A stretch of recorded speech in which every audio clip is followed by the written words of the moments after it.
Single dad waiting for test results alone, until CEO whispered, "Pretend you're my husband." Marcus Cole sat in the cold plastic chair of St. Mercy, hospital's oncology waiting room, his hands clasped so tightly together that his knuckles had gone completely white.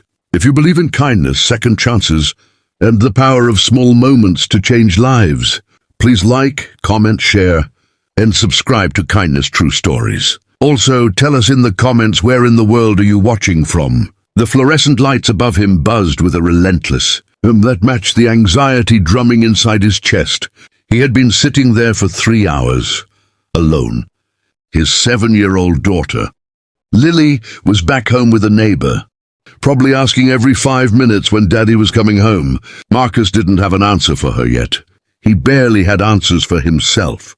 The test results from his biopsy were supposed to arrive today, and every passing minute felt like a countdown to either relief or devastation. His wife had left 2 years ago, unable to cope with the pressures of life, and since then, Marcus had learned to carry everything on his own 2 shoulders. Today, however, those shoulders felt impossibly heavy. The waiting room was a strange mix of people, elderly couples holding hands, families huddled in corners speaking in hushed voices, and nurses moving swiftly through corridors like quiet angels. Marcus was the only person sitting completely alone, and somehow, that loneliness felt louder than anything else in the room. He pulled out his phone, stared at the blank screen, and put it back in his pocket. There was nobody to call. Nobody who would drop everything and simply sit beside him in silence. That was when she walked in. Elena Voss was the kind of woman people recognized immediately, not because of arrogance, but because of the way she carried quiet authority in every step. At 39, she was the CEO of one of the largest pharmaceutical companies in the country, a name regularly featured in business journals and industry headlines. She was wearing a simple cream coat, no jewelry except small pearl earrings, and she looked completely unassuming until you saw her eyes, which held a sharpness softened by unmistakable warmth. She was there for her own annual screening, a routine she never skipped despite her relentless schedule. Elena took a seat 2 chairs away from Marcus and immediately noticed him, not in the curious, invasive way strangers sometimes looked at one another, but with the quiet recognition of someone who understood suffering without needing to be told about it. Minutes passed.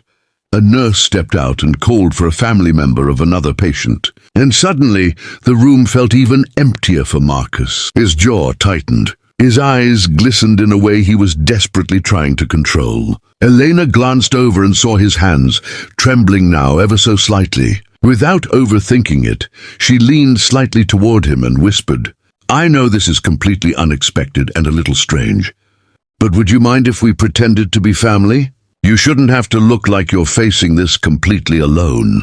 Pretend I'm your wife, or at least someone who belongs beside you." Marcus turned to look at her, genuinely startled. She offered the smallest, most sincere smile he had ever seen on a stranger's face. Something inside him cracked open. "Why would you do that?" he whispered back. Elena shrugged gently. "Because nobody should sit in a place like this and feel invisible. And because I've been in a room like this before, alone, and I know exactly how it feels." Marcus exhaled for what felt like the first time in hours. He nodded slowly. "Okay," he said quietly. Elena moved 1 chair closer and simply sat beside him, not speaking unnecessarily, not filling the silence with hollow comfort. She just stayed.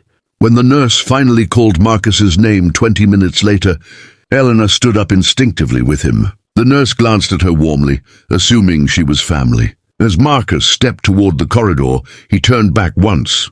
"Thank you," he mouthed. She nodded. The results came back clear. No malignancy. Marcus walked back into the waiting room with tears running openly down his face.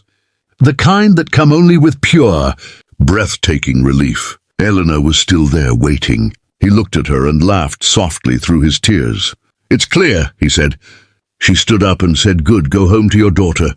He didn't know her name. She didn't know his story fully. But for 40 minutes in a hospital waiting room, 2 strangers had held each other up without a single obligation to do so. And that, Marcus would later tell Lily when she was older, was the purest form of human kindness he had ever witnessed in his life. If this story touched your heart, please show some love by giving a like, sharing it with someone who needs to hear it today, and subscribing to our channel, Kindness True Stories, where every story reminds you that goodness still lives in this world.